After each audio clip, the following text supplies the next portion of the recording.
ये कहानी शुरू होती है 1530 के दशक में, जब जोधपुर के राजा मालदेव अपने राज्य की सीमा चारों तरफ बढ़ा रहे थे। राजा मालदेव पहले से ही शादीशुदा थे। उस वक्त वो चक्रवर्ती राजा माने जाते थे। राजा मालदेव अपनी सीमाएं बढ़ाने के बहुत ही इच्छुक थे, इसलिए उन्होंने जैसलमेर पर आक्रमण करना चाहा। इसके बारे में जैसलमेर के राजा को भनक पड़ गई।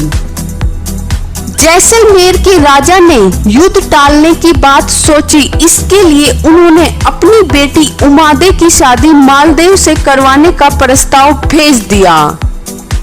उमादे राजकुमारी बहुत ही खूबसूरत थी। खूबसूरती के साथ साथ वे बहुत ही चतुर भी थी। राजा मालदेव ने अपने जीवन काल में कई युद्ध जीते थे। उन्हें अपने पति के रूप में पाकर उमादे राजकुमारी बहुत ही खुश थी। शादी की रात जैसलमेर के राजा ने बरातियों का स्वागत के लिए बहुत सारे इंतजाम किए थे और राजा मालदेव ने बहुत नशा कर लिया था। कहानी के अनुसार राजकुमारी उमादा के साथ दहेज में कई दासियां भी गई थी। उनमें से एक दासी बेहद ही खूबसूरत थी। जब शादी की रात नशे में धुत राजा रानी के कमरे में नहीं आए तो रानी ने राजा को बुलाने के लिए एक दासी को भेजा। जब दासी राजा को बुलाने गई तो राजा दासी को देखकर खुश हो गए और उनको अपने पास बैठा लिया। नशे में धुत राजा भूल गए कि उनकी पत्नी उमादे उनका इंतजार कर रही है। जब बहुत देर हो गई, राजा अपनी पत्नी के पास नहीं आए, तब उमादे खुद राजा को लेने चली गई।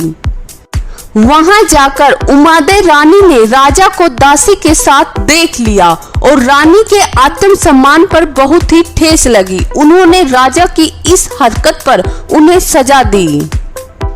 उमादे रानी ने राजा को अलगाव की सजा दी। रानी ने उसी वक्त अपने आत्मसम्मान को ऊपर रखा और राजा से कहा कि तुम मेरे लायक नहीं हो। उन्होंने अपने घर रहने का फैसला कर लिया और वो अपने घर ही रह गई। जब सुबह राजा का नशा उतरा तो उन्होंने रानी से माफी मांगी, लेकिन रानी नहीं मानी। रानी ने जिंदगी भर राजा को मुंह नहीं देखा, पर रानी की एक पत्नी के रूप में सारे रीति रिवाज निभाए और राजा की मौत के बाद सती होकर जान दी।